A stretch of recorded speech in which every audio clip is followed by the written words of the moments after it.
உலகமே ஒரு தாய். உலகத்தில் பிறக்கும் மெஞ்ஞான அருட்பெருஞ்சோதியே, இந்த உலகத்தை, இந்த உள்ளத்தை, மனித உள்ளத்தை ஆளும் தெய்வம்.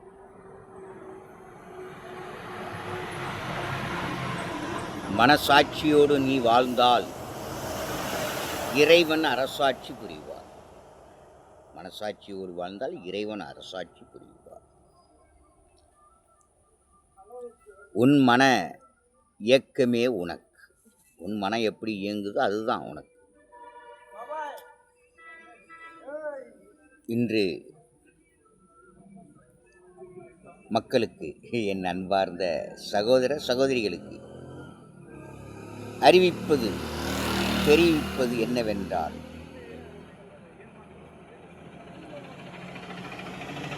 அரசு ஆட்சி புரிய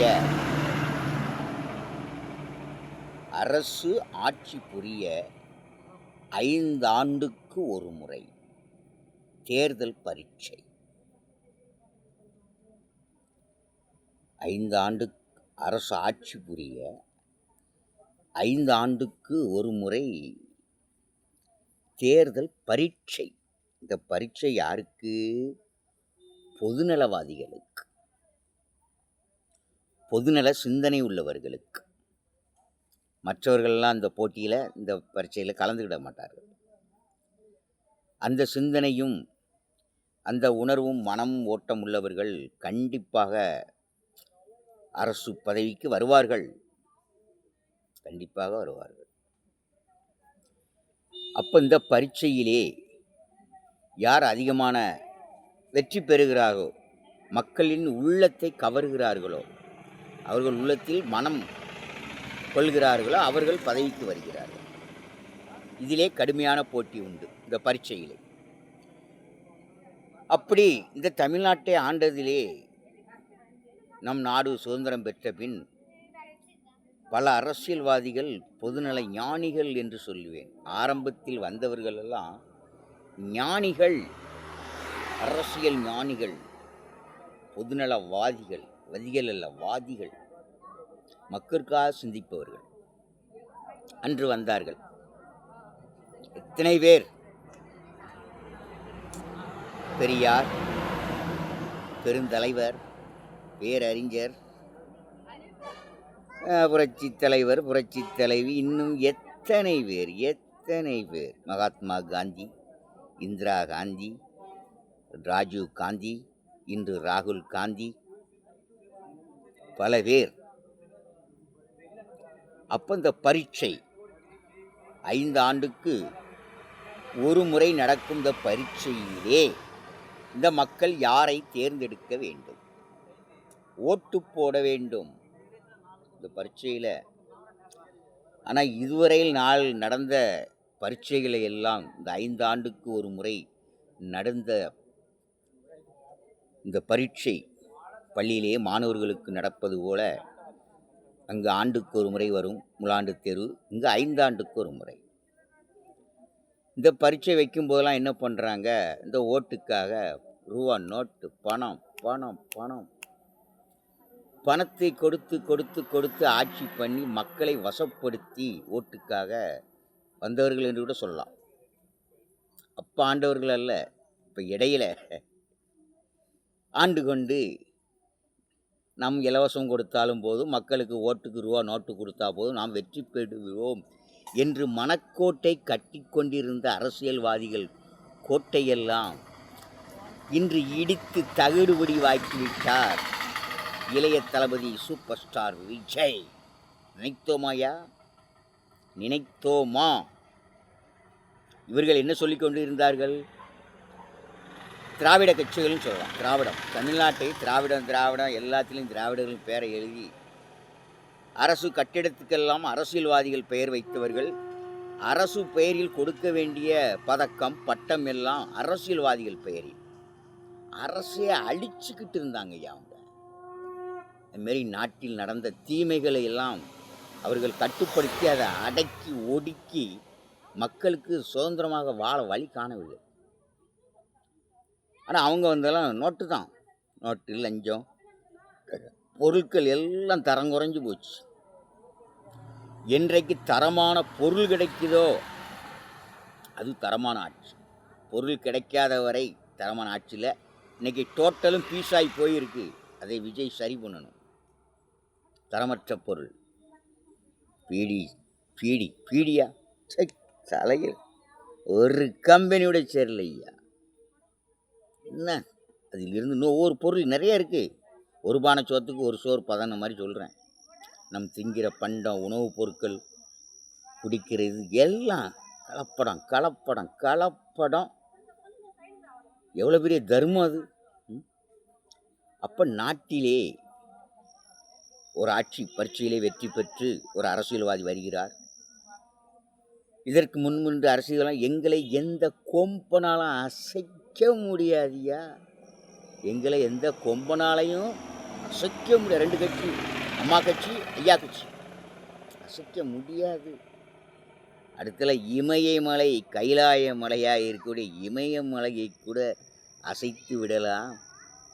எங்களை யாரும் அசைக்க முடியாது என்று இருந்த கட்சிகளையெல்லாம் உழைத்தெறிந்தார் விஜய். இன்றைக்கு அவருக்கு எதிர்ப்பான பல குரல்கள், அது சரியில்லை, இது பாவத்தால் நடந்துக்கிட்டு இருக்கியா. முன்னொரு போல் செய்த தீமைகளை ஒழிச்சிருந்தால் இன்றைக்கி பாவ கணக்கே இல்லை.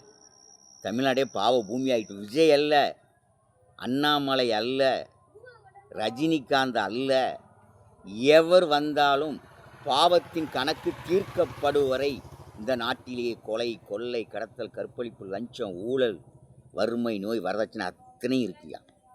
இறப்பு இடையிலே சாக்காலை, இடை சாக்காலம். ஆன்மீகம் என்ன சொல்லுது? பாவத்தின் சம்பளம் மரணம் தான் சொல்லுது. கருமத்தை செஞ்சுட்டு போனால் ஊனம் பிறக்கும், பிறந்தும் பயனற்று போகும். தருமத்தை விதைத்து தருமத்தை வளர்த்தால் ஞான குழந்தையும் எல்லாமே நல்லா இருக்கும். அன்புள்ளவனாக இருப்பான். தருமத்தால் பிறக்கிறவன் அன்புள்ளவனாக இருப்பான். மனிதனை மனிதன் நேசிப்பான், அன்பு காட்டுவான். இன்னைக்கு பிறக்கிறதெல்லாம் என்ன? பாவத்தின் பிடியில் பிறந்து கண்ணிருந்தும் கண் தெரியவில்லை, இந்த உலகத்தை பார்க்க முடியவில்லை. போலியோ சொட்டு மருந்து கொடுத்தாங்க. எத்தனை வருஷமாயா குடிக்கிய போலியோ சொட்டு மருந்து? அந்த சொட்டு மருந்து கொடுத்தாப்புல அந்த ஊனப்பிறப்பெல்லாம் ஸ்டாப் ஆகிட்டா, நின்றுட்டா? நின்றுக்கும்னா ரைட். எங்கே? அப்போ இந்த 5 ஆண்டுக்கு ஒரு முறை எடுக்கப்படும் நல்ல அரசியல்வாதிகளை மக்கள் தேர்ந்தெடுக்க வேண்டும். மக்கள் தீர்ப்பே மகேசன் தீர்ப்பு என்பதோ உங்கள் உள்ளத்தில் இறைவன் பிடிகொண்டு நீங்கள் ஓட்டு போட வேண்டும். இந்த கட்சிகளெல்லாம் மக்களை ஏமாற்றி, முன்னால் நடந்த கட்சியெல்லாம் ஏமாற்றி இது கொண்டிருந்தார்கள். பணத்தை கொடுத்து கொடுத்து மக்களுக்கு கோட்டையாக்கி கொண்டிருந்தார்கள். அந்த கோட்டையை உடைத்த மாவீரன் யாரியா? யார்? இன்றைக்கு இவர் கட்சி ஆரம்பித்தோன்னா வந்துட்டான் ஏகப்பட்டவர். நான் வாரேன். இதுக்கு முன்னால் வாரன்ட்டு பஞ்சராகி போன அரசியல்வாதிகள் உண்டு. ஏன் நடிகரால் நாட்டை ஆட்சியிட முடியாதா? முடியும். அங்கேயே ஒரு பயிற்சி முடிச்சுட்டு வந்திருக்கான். அடுத்தால இங்கே நிஜத்தில் நடத்துகிறான். அதுமாரி இன்றைக்கு எங்களை அசைக்க முடியாத கட்சியெல்லாம் அசைக்கிறதுக்கு இன்றைக்கி எத்தனை பேர் வந்துட்டாங்க பாருங்க ஐயா. விஜய்க்கு அடுத்து சீமான், இன்றைக்கு அண்ணாமலை, இன்னும் எத்தனை மலை வராங்களோ தெரியலை. இறைவனின் திருவிளையாடல் தமிழ்நாட்டிலே ஆரம்பம் ஐயா. நாம் பெரியவன் நீ பெரியவன் இல்லப்படா. அப்படி சொல்லிக்கிட்டு இருந்தேன்னா உனக்கு மேலே பெரியவன் வருவான். இந்த ஆண்டவன் இந்த மனிதனுக்குள் திருவிளையாடல் இருக்குது, எல்லார் உள்ளத்துலையும் இருக்கார். யாரை எப்படி ஆட்டி வைப்பார்னு யாருக்கும் சொல்ல முடியாது. இன்றைக்கு நடந்துக்கிட்டு இருக்கு. இனி திராவிட கழகங்கள் டிஎம்கே, அண்ணா டிஎம்கே வர முடியுமா ஐயா? நீங்கள்லானுமே எத்தனை அணிகள் உங்களுக்கு எதிராக? 1 2 அல்ல, எக்கச்சக்கம் வந்துட்டாங்க. அவ்வளவுதான். அடுத்தால அண்ணாமலை வருகிறார் என்றவுடன் இப்போ அவரும், ஏன்னா அவரும் நல்ல குறை சொல்ல முடியாது. அவர் வரணும்னு இருக்கியா, வந்திருக்காருயா. அதுமாரி விஜய் வரணுக்கு விஜய் வந்திருக்காரு. அதுமாரி பரீட்சையிலே, இப்போ நடந்த பரீட்சையிலே அன்பு தலைவர் மாண்புமிகு முதல்வராக விஜய் ஆகிவிட்டார். இவருடைய ஆட்சி வந்துன்னு 1 மாதம் கூட ஆகலை. அதுக்குள்ளே என்னையா கணக்கு பாக்கிய? பல ஆண்டுகள் ஆச்சு, அவர்கிட்ட கேட்டீங்களா? போராட்டம் பண்ணியலா? தடுத்தியலா? ஒன்றும் இல்லை. அப்போ பூரா மௌனம். மௌனம், வாயை மூடிக்கிட்டு இருந்திய. பணத்தை கொடுத்து கொடுத்து இலவசத்தை கொடுத்து வாயில் பேண்டேஜ் போட்டாங்க. இப்போ தான் துறக்கலாங்க. 5 ஆண்டுகள் முடிய வேண்டும். விஜய் ஆட்சி 5 ஆண்டுகள் இந்த பூமியிலே நடக்க வேண்டும். அவருடைய ஆட்சியை பார்க்க வேண்டும். இது ஆட்சியா அல்லது காட்சியா என்று. அதற்கு முன்னால் நீங்கள் கணிப்பதெல்லாம் தவறாக உள்ள கணக்கு. அவர் வரணும்னு இருந்திருக்கு. அவர் மௌனியாக அமைதியாக இருக்காருன்னா மக்களை பற்றி சிந்திக்கிறார். மக்களுக்கு என்ன செய்ய வேண்டும் என்று சிந்தித்து கொண்டிருக்கிறார். மௌனியும் ஒரு ஞானி தான், அது தெரியுமா? சும்மா சலன்னு பேசிக்கிட்டு வச்சுக்கிட்டு ஊராக சுற்றிக்கிட்டு வீடா அப்படி போகணுங்கிற அவசியமே இல்லை. அவர் பேசலை, நிருபர்களை சந்திக்கலை, நடந்துக்கிட்டு இருக்கா இல்லையா ஐயா? அவர் என்ன பேசாமையா இருக்கார்? முதலமைச்சர் நாற்காலில் போய் உட்கார்ந்தோன்னா பேசாமல் இருக்காரா? ஒவ்வொன்றாய் ஆராய்ந்து கொண்டு இருக்கிறாரா? வந்த புதுசுலே நீங்கள் அப்படி இப்படின்னு போராட்டம் பண்ணால் தவிர இன்றைக்கி நடக்கிற தீமைகளுக்கெல்லாம் காரணம் முன்னால் இருக்கிற அரசியல்வாதிகள் தான், வேறு யாரும் கிடையாது. அந்த தீமைகளை தடுத்து இருந்தால் இன்றைக்கு தர்ம பூமியாக இருக்கும். இந்த தர்ம பூமியை கர்ம பூமியாக்கி சென்றவர்கள் நார்த்திகவாதிகள். கடவுள் இல்லை என்று சொல்லிக்கொண்டு இந்த பூமியை அடிமையாக்கி விட்டார்கள் மக்களை. அடுத்தால விஜயனுடைய ஆட்சி நீங்கள் 5 ஆண்டுகள் பார்க்கணும்.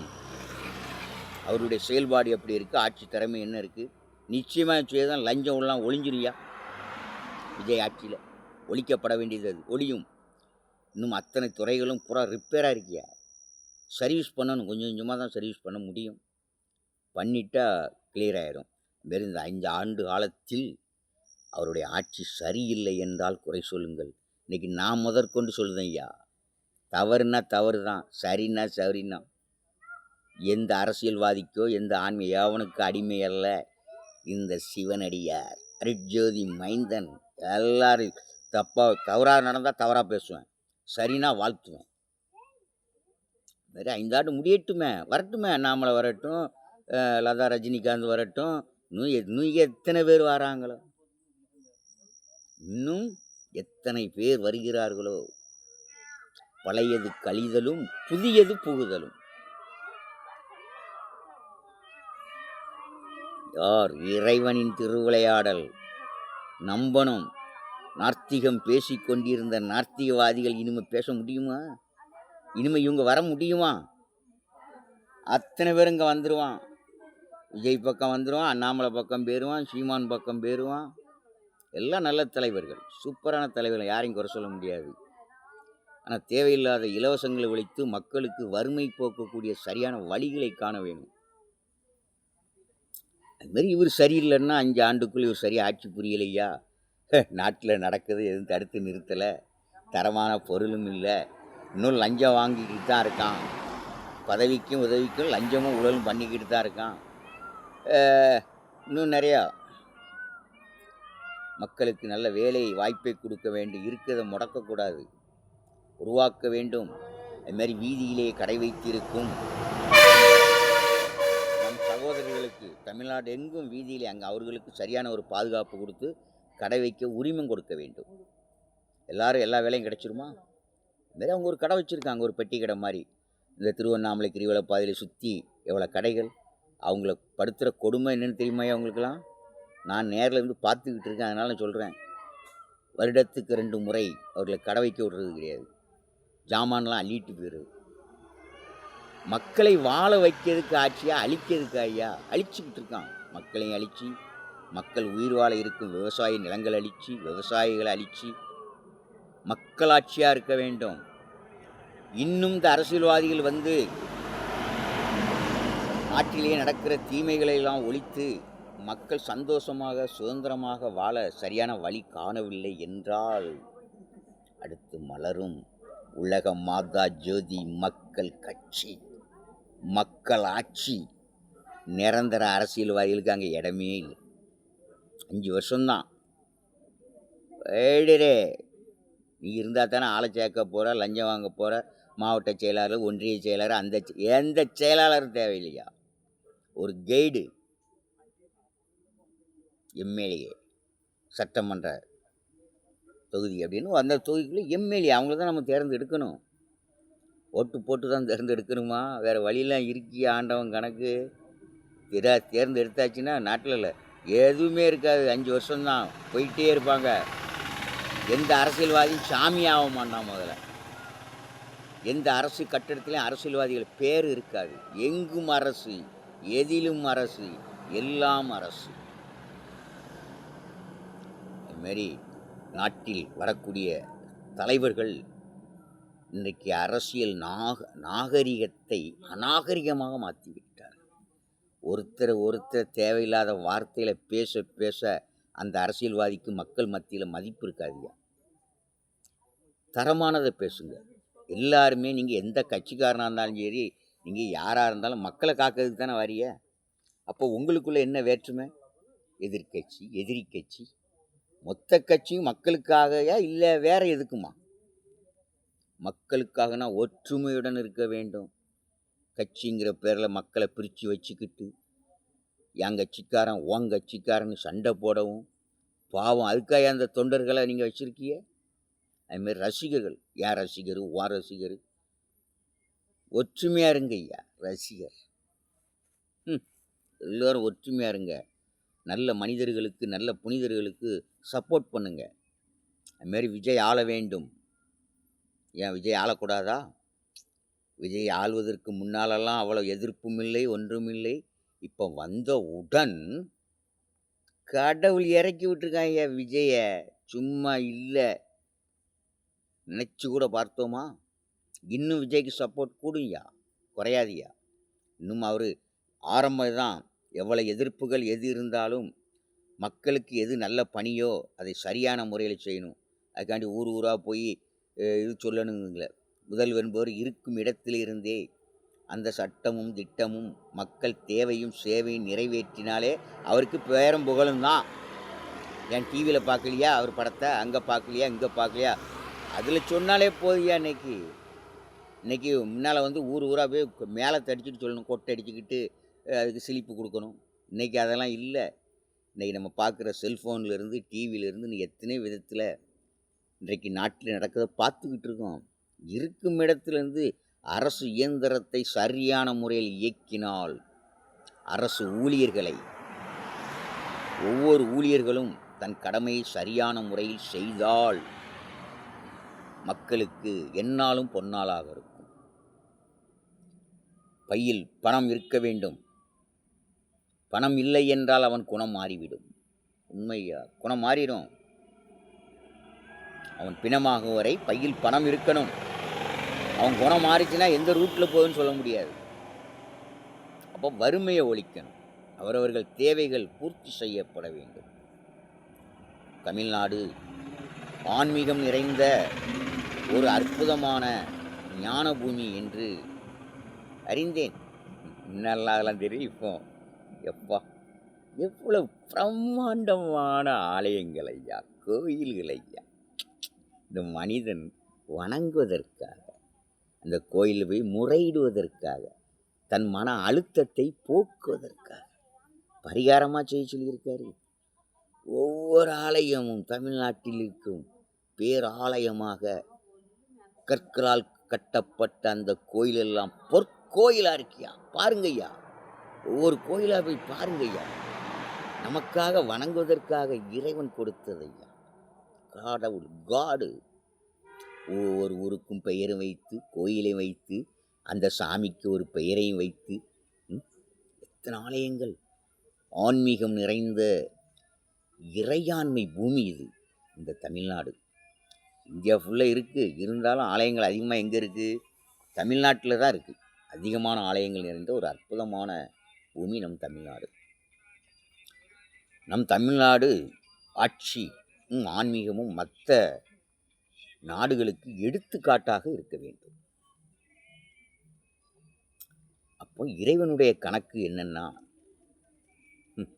அரக்கனுக்கு இரக்கம் காட்ட சொல்லலை. அவன் திருந்தன ஆன்மீகமே அவனை நல்ல வழியில் மனசாட்சியோடு வாழ, உண்மையோடு வாழ, தர்ம இதைத்தான் கற்றுக் கொடுக்கு. இதன்படி நீ வாழ்ந்தனா உனக்கு ரூட் கிளியரு, இல்லைன்னா பாதை மாறி போவ. நீ சுதந்திரமாக வாழ வேண்டிய ஒரு மனிதன் சின்ன சின்ன தவறுகளை செய்துவிட்டு ஜெயிலுக்குள்ளே போய் அடைபட்டு கிடக்கணுமா? சுதந்திரமாக வாழ பிறந்தவனி அடைபட்டு கிடக்க அல்ல. ஏன் அடைபடுகிறாய்? அப்போ தண்டனைகள் கடுமையாக இருந்தால் நீ அடைபடுவாயா? உன் மனம் நினைக்கும். அப்போ இன்னைக்கு நடக்கிற தீமைகளுக்கு கொடுமையாக இருக்கு. அதனால் கடுமையான தண்டனை இருக்க வேண்டும். தண்டனை இல்லைன்னா ஒரு நாளும் மாற மாட்டான், நடந்துக்கிட்டே தான் இருக்கும். தண்டனை கொடுத்து விட்டால் அந்த பாவச் செயல்கள், அந்த கருமச்சு அதோட அழிக்கப்படுகிறது. அந்த விதை அழிக்கப்படுகிறது.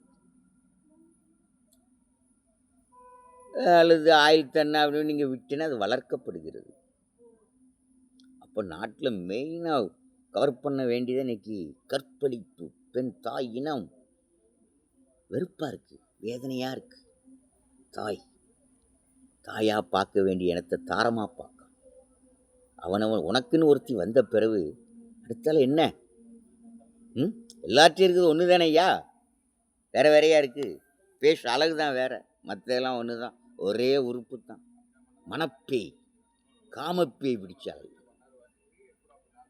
என்ன நடந்துக்கிட்டு இருக்கு? அந்த தாய் இனத்தை, மானம் அவமானம் என்று வாழக்கூடிய அந்த பெண் இனத்தை அவமானப்படுத்தி மானப்படுத்துகிறான். உயிருக்கு சமையா மானங்கிறது. அப்போ அவன் உயிரை பறிக்கணுமா வேண்டாமா? வீட்டில் எழுதி போயிடிய ஒவ்வொரு போர்டு, அரசின் சட்டத்திட்டத்தை, இந்த தவறு சொன்ன அந்த தண்டனை, பிறரை கொலை செய்தால், உயிரை பறித்தால் உனக்கு மரண தண்டனை. உடனே பெண்ணை கற்பழித்தால், குழந்தைகளை கற்பழித்தால், பெண்களை கற்பழித்தால் மரண தண்டனை. வேறு தண்டனை கிடையாது. ஜாமீனும் கிடையாது, மேல் கோர்ட்டும் கிடையாது, கீழ் கோர்ட்டும் கிடையாது. எந்த கோர்ட்டுக்கு போய் உன்னை வளர்த்துக்கிட்டு இருக்கவா? ஒடிச்சிரு. வெட்டுனான் குத்துனாம்னா கையை எடுத்துறியா கையை. அப்போ தான் உணர்வான். துண்டிக்கப்பட்டது, இவரை இவன் வெட்டினான், அதற்கு பதிலாக அரசு இவன் கையை துண்டித்து விட்டது. வேற கையை தொங்க போட்டு அலைவான். சோறு திங்க முடியுமா? வழிப்பறி. அதுக்கு என்ன செய்யணுமோ செய்யுங்க. கண்ணை நோண்டுனா கூட தப்பு இல்லையா? அவனை ராத்திரி சாமம் போல் 1 மணிக்கு 2 மணிக்கு பேங்கில் கொள்ளையடிக்க, வீடுகளில் போய் கொள்ளையடிக்க நோண்டிரே.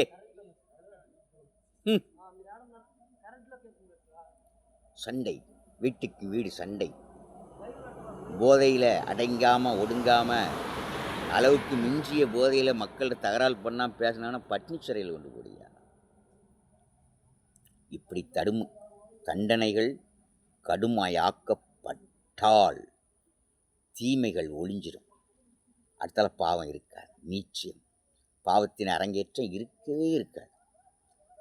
நிச்சயம் இருக்காது. இன்றைக்கு நடப்பதெல்லாம் முன்னோர்கள் செய்த பாவத்தில் திதி கொடுத்துட்டு இருக்கான். திதி அவன் செஞ்சுட்டு போன பாவத்தில் தான் இன்றைக்கி மக்கள் அவதிப்படுறாங்க. ஐயா, தப்புமா? கடவுள் கணக்கே அவரவர் செய்த அவரவர் பிறப்புக்குத்தான் அனுபவிச்சே தீரணும். அதுதான் தலை விதி. இன்றைக்கி இவர் விஜய்க்கு ஆட்சிக்கு வந்தோன்னே அங்கே கெடுத்து போட்டான், அங்கே நடந்து போட்டான், அங்கே சண்டை நடக்கு, இங்கே சண்டை நடக்கு. பாவத்தின் அரங்கேற்றம் இருக்கத்தான் செய்யும். முன்னோர்கள் செய்த பாவத்துக்கு பின்னால் பிறந்த மனித இனம் இன்றைக்கு அந்த பலனை அனுபவித்து கொண்டு இருக்கிறார்கள். பாவம் ஒரு பக்கம், பழி ஒரு பக்கமா? ஏன் விஜய் ஆட்சிக்கு வந்த உடனே அவர் பலிகிடாவதற்கு முன்னோர்கள் தான் ஐயா, அவர்கள் செய்த பாவம் தான் ஐயா. அதுக்கு விஜய் பலிகிட அல்ல. நடக்கும். அடுத்து இவர் செய்ய வேண்டியது இப்படி தீமைகள் நடப்புறவங்களை சோழியை முடிக்கிறது தான். தவறே இல்லை. அரசு செய்து, அரசுங்கிற பேரில் நீங்கள் தானே ஆட்சி பண்ணிங்க, அரசு செய்துத தொலைச்சிரு. ரவுடி என்ற பேரில் மக்களை துன்புறுத்தினாலும் மக்களுக்கு எந்த விதமான இடையூறு இருக்கக்கூடாது. சுதந்திரமாக வாழ வேண்டும். இந்த பூமியில், மண்ணில் இந்த மனிதனாக பிறந்திருக்கிறவங்க சந்தோஷப்படணும். வெறுப்பு வேதனையிலும் வறுமையிலும் வாழக்கூடாது. அதுமாரி இந்த போட்டியிலே இந்த 5 ஆண்டுகளும் விஜய் ஆட்சி புரிய வேண்டும். அவர் ஆட்சி சரியில்லை என்றால் மாற்றுங்கள், தவறில்லை. யார் வந்தாலும் நமக்கு ஒரு நல்ல அரசாட்சி புரிய ஒரு மனிதர் வேணும், ஒரு புனிதன் வேணும். அந்த புனிதர்களை தேர்ந்தெடுங்கள், தவறு கிடையாது. இன்னும் எத்தனை பேர் வராங்களோ. ஆனால் இனிமேல் பழைய கட்சிக்கு இடம் இருக்குமா? ஏய், அசைக்க முடியாது. என்னையா இவ்வளவு நாள் நாத்திகம் பேசிக்கிட்டே நாட்டை ஆண்டிட்டியலையா. கடவுள் இல்லை, இறைவன் இல்லாத உலகத்திலாம் மனிதன் வாழ்கிறான். இறைவனின் பரிசுத்த மெய்ஞான ஒளியில் வாழ்கிறான். இறைவனுக்குள் மனிதன் வாழ்கிறான்.